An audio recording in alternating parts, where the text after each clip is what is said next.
Hello అండి, అందరికీ నమస్కారం. మన తెలుగు సాహిత్యం ఛానల్కు స్వాగతం.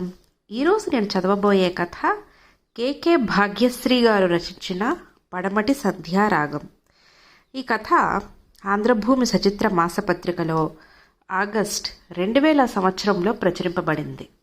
కథలోకి వెళ్ళబోయే ముందు మీకు ఒక చిన్న రిక్వెస్ట్.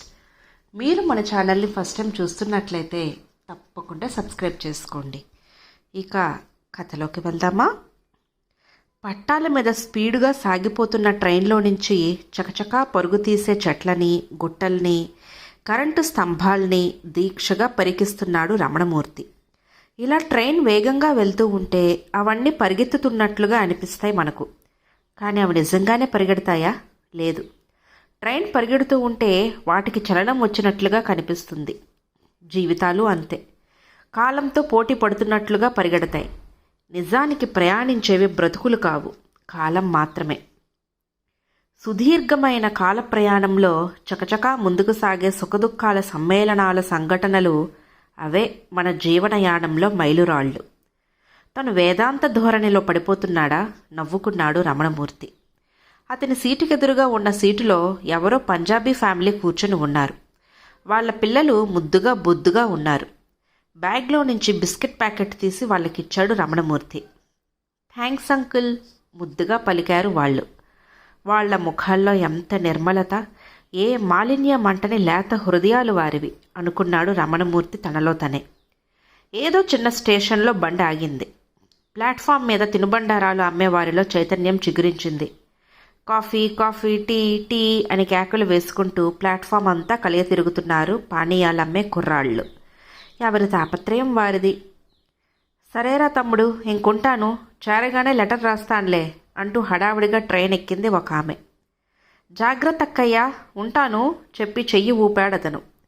ట్రైను చిన్న కుదుపుతో మెల్లగా కదిలి వేగాన్ని పుంజుకోసాగింది. రాను రాను ఆవిడ మెల్లగా రమణమూర్తి ఎదురుగా ఉన్న సీటు దగ్గరకు వచ్చింది.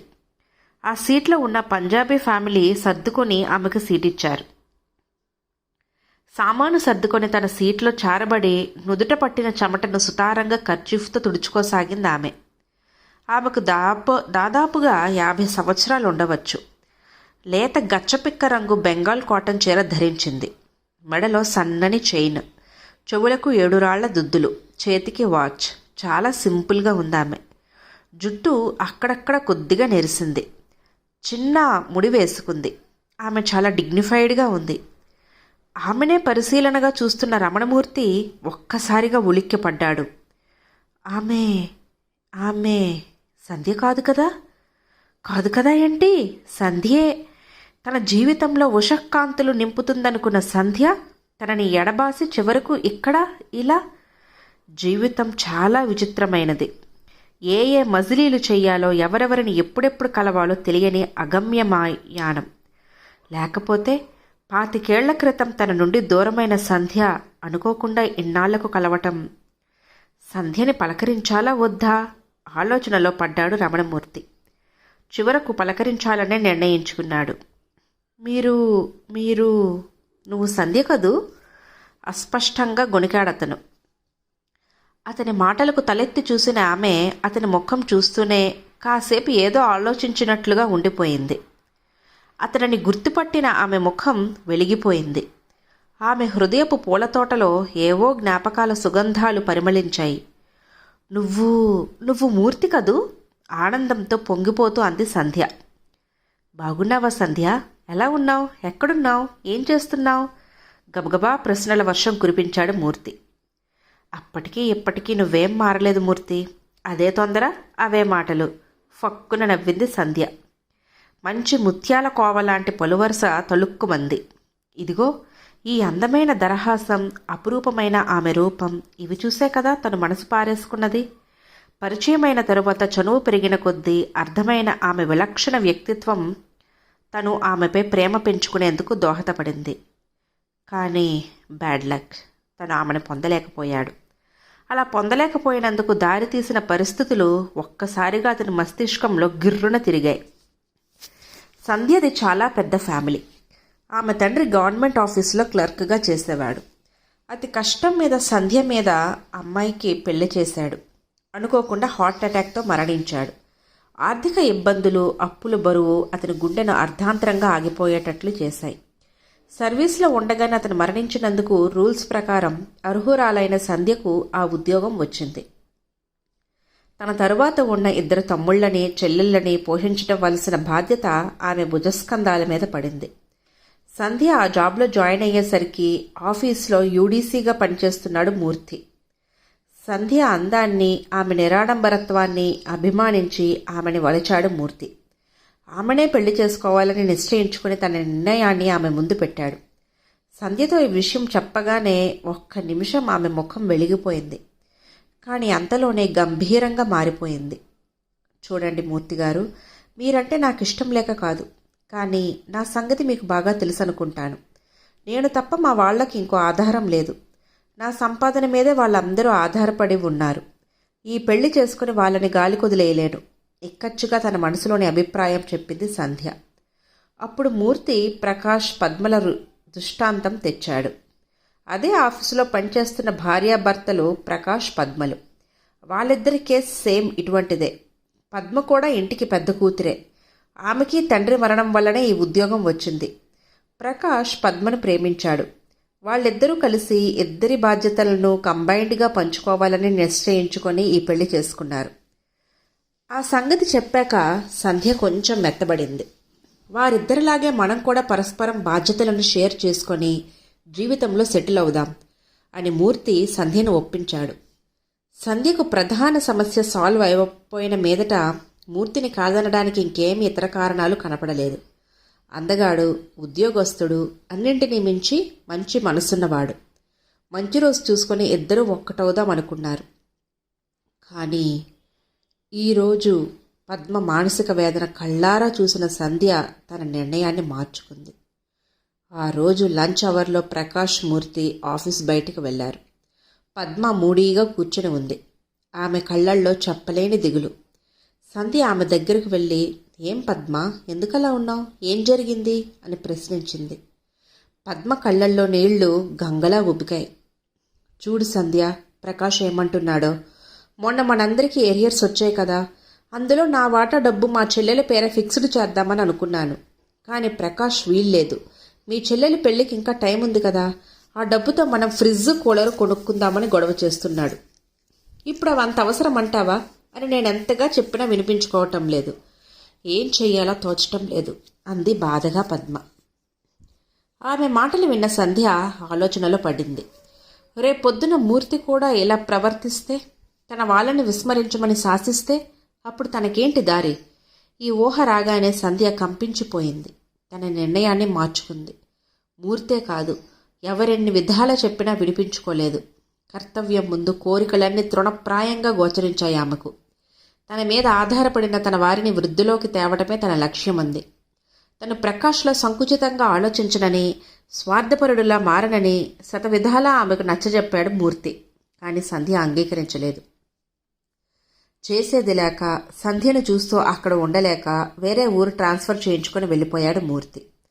తల్లిదండ్రుల బలవంతం మీద వేరే అమ్మాయిని పెళ్లి చేసుకున్నాడు. 2 అమ్మాయిలు, 1 అబ్బాయి పుట్టారు. పిల్లలు చిన్నవాళ్లగా ఉండగానే అనుకోకుండా భార్య మరణించింది. మళ్లీ ఒంటరి జీవితానికి అలవాటు పడిపోయాడు మూర్తి. ఎవరెన్ని విధాలా చెప్పినా మళ్లీ పెళ్లి చేసుకోలేదు. హలో మూర్తి, ఏంటలా ఆలోచనల్లోకి వెళ్ళిపోయావు? ముఖం మీద చిటిక వేస్తూ పిలిచింది. అంటూ తత్తరపడి, ఏం లేదు సంధ్య అని సర్దుకున్నాడు.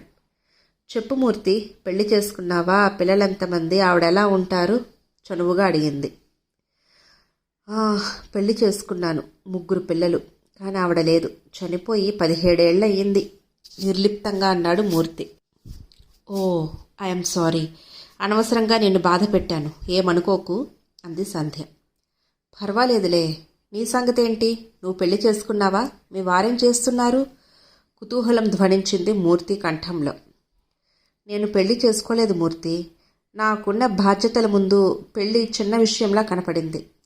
అయినా పెళ్లి చేసుకునే ఉద్దేశమే ఉంటే ఆనాడు నిన్ను కాదనేదాన్నే కాదు కదా, గంభీరంగా చెప్పింది సంధ్య గోళ్లవైపు చూసుకుంటూ. మూర్తి మనసు ఆ మాటలకు ద్రవీభవించింది. సంధ్యని చూస్తే జాలనిపించింది. పెద్ద తమ్ముడు ఇంజనీర్గా చేస్తున్నాడు. చిన్న తమ్ముడు గ్రామీణ బ్యాంకులో పనిచేస్తున్నాడు. చెల్లెళ్ళిద్దరూ ఎవరి సంసారాలు వారు చేసుకుంటున్నారు. మరి నీ పిల్లలు? సంధ్య అడిగింది అతన్ని మళ్ళీ. అమ్మాయిలిద్దరికీ పెళ్ళిళ్ళు చేశాను. అబ్బాయి మంచి జాబ్లో ఉన్నాడు. అది సరే, అందరినీ ప్రయోజకుల్ని చేశావు. మరి నువ్వు? నాదేముంది మూర్తి, ఎవరి దగ్గర కావలిస్తే వారి దగ్గర ఉండొచ్చు. అయినా నాకు తోడుగా నా జాబు, ఆపై ఒంటరి జీవితం ఉండనే ఉందిగా. నవ్విన ఆమె కళ్ళల్లో నీటి ముత్యాలు మెరిశాయి. ఎంత దాచుకుందామనుకున్నా అవి మూర్త కంట పడనే పడ్డాయి. ఎదురుగా ఉన్న పంజాబీ ఫ్యామిలీ వీరిద్దరి సంభాషణని ఆసక్తిగా వింటున్నారు. కానీ వారికి ఒక్క ముక్క కూడా అర్థం కావటం లేదు. 10 గంటలు అవుతూ ఉండగా మాటలకు ఫుల్ స్టాప్ పెట్టి బెర్తలు దించారు. గుడ్ నైట్ మూర్తి చెప్పి నిద్రకు ఉపక్రమించింది సంధ్య. కన్ను పుడుచుకున్న మూర్తికి నిద్ర రావటం లేదు. సంధ్య గురించి ఆలోచిస్తున్నాడు. అందరి కోసం కరిగిపోయిన కొవ్వొత్తి సంధ్య. ఆమె ఏం సుఖపడింది జీవితంలో. తను కూడా భార్య పోయాక ఒంటరిగా బ్రతుకుతున్నాడు, కానీ మరెవ్వరికీ తన జీవితంలో స్థానం ఇవ్వలేదు. ఇప్పుడు సంధ్యని ఇలా చూశాక తన మనసులో మళ్లీ ఆశలు చిగురించాయి. తను సంధ్య ఒక్కటైతే ఆశల హరివిళ్ళు వెలిసింది అతనిలో. దీనికి సంధ్య ఏమంటుందో అడిగి చూస్తే. సంధ్యకి బాధ్యతలన్నీ తీరిపోయాయి. ఆమెకి ఇంకేం అభ్యంతరం ఉంటుంది? కాదనదు. తన కోరిక తప్పక మన్నిస్తుంది. ఆలోచనల మధ్య కలత నిద్రపోయాడు మూర్తి. తెల్లవారింది. రాత్రి ఎప్పుడు దిగిపోయారో పంజాబీ వాళ్ళు. ఎదుటి సీటంతా ఖాళీగా ఉంది. వైజాగ్ స్టేషన్ సమీపిస్తోంది. గుడ్ మార్నింగ్ మూర్తి. అన్నట్లు నువ్వు ఉండేది వైజాగ్లోనేనా? అంది సంధ్య. లేదు, పెద్దమ్మాయి ఉండేది ఇక్కడే, చూడటానికి వెళ్తున్నాను అన్నాడు మూర్తి. తన మనసులో మాట వెల్లడించడానికి ఇదే తగిన సమయం అనుకున్నాడు. సంధ్య, చిన్న మాట, ఏమనుకోవు కదా? సందేహిస్తూనే అన్నాడు మూర్తి. ఏమిటన్నట్లు చూసింది సంధ్య. మరేం లేదు. నువ్వు అవివాహితగా ఇలా ఉండిపోయావు. నాకా భార్య పోయి చాలా ఏళ్ళయింది. అందుకని నసిగాడు మూర్తి. అందుకని? అదే, మనిద్దరం ఒక్కటైతే మనిద్దరం పెళ్లి చేసుకుందాం. ఈ వయసులోనా? ఆశ్చర్యంగా అడిగింది సంధ్య. ఏ, నడి వయసులో పెళ్లి చేసుకున్న వాళ్ళెంతమంది లేరు? ఇన్నాళ్ళు అందరి కోసం పాటుపడ్డావు. కనీసం ఇప్పుడైనా నీ జీవితంలో నాకు భాగం పంచుతావా? నాకు ఆలోచించుకునేందుకు సమయం కావాలి. నేను వైజాగ్లో 4 రోజులుంటాను. ఈలోపు నువ్వు ఒక నిర్ణయానికి వస్తావని ఆశిస్తున్నాను భారంగా అన్నాడు మూర్తి. నేను ఆలోచించి లెటర్ రాస్తాను. నీ హైదరాబాద్ అడ్రస్ ఇవ్వు మూర్తి అంది సంధ్య సాలోచనగా. మరేమీ మాట్లాడకుండా తన అడ్రస్ రాసిచ్చాడు మూర్తి. అన్ని బాధ్యతల నుంచి ఒడ్డెక్కాక కూడా సంధ్య ఎందుకు ఆలోచిస్తుందో మూర్తి మెదడులో సందేహాలు వలయాలు గిర్రున తిరగసాగాయి.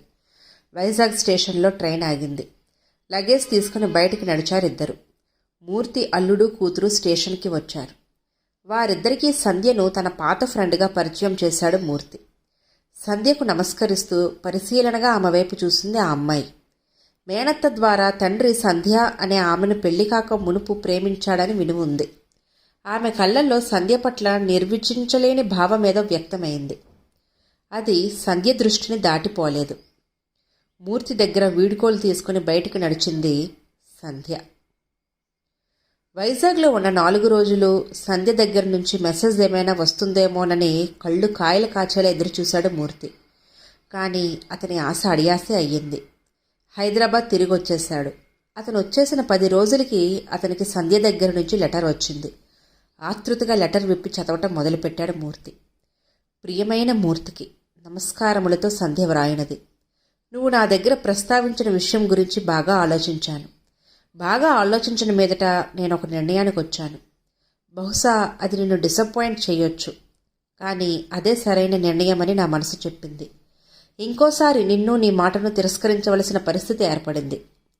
ఇలా ఎందుకు చేశానో నీకు అర్థమయ్యేటట్లు చెప్పాల్సిన విధి నాకుంది. జీవితంలో ఎన్నో సుఖాలు అనుభవించవలసిన వయసులో నా వాళ్ల బాగోగులు చూడటానికి అన్ని బాధ్యతలు నెత్తిన వేసుకున్నాను. వారందరినీ పైకి తీసుకురావాలన్న లక్ష్యంతోనే నా సుఖం ఉందనుకున్నాను. వారితో నా బంధం విడదీయరానంతగా పెరిగిపోయింది. ఇప్పుడు వారందరినీ కాదని నా దారి నేను చూసుకోవటం అంత మంచి పని కాదనే నేను అనుకుంటున్నాను. వారు ఈ పనికి బయటికి హర్షించినా లోలోపల నా పట్ల ద్వేషం పెంచుకునే ప్రమాదం ఉందని నాకు అనిపించింది. ఎందుకంటే ఈ వయసులో నేనో తోడు వెతుక్కోవటం వలన నేనేదో ఇప్పుడు శారీరక సుఖాల కోసం వెంపర్లాడుతున్నానని వారికి అనిపిస్తుందని నా భావన. అలాగే నీ సంగతి చూసుకో. పిల్లలు చిన్న వయసులో ఉండగానే నువ్వు ఇంకో పెళ్లి చేసుకుంటే కొన్నాళ్లు సవతి తల్లిని ద్వేషించినా మెల్లగా ఆమెకు అలవాటు పడేవారు. కానీ వాళ్ళు పెద్దవాళ్ళు అయ్యాక నువ్వు నన్ను పెళ్లి చేసుకుంటే వాళ్ళు నీ మీద కోపం పెంచుకుంటారు. అంత గట్టిగా ఎలా చెప్తున్నాను అనుకుంటున్నావా?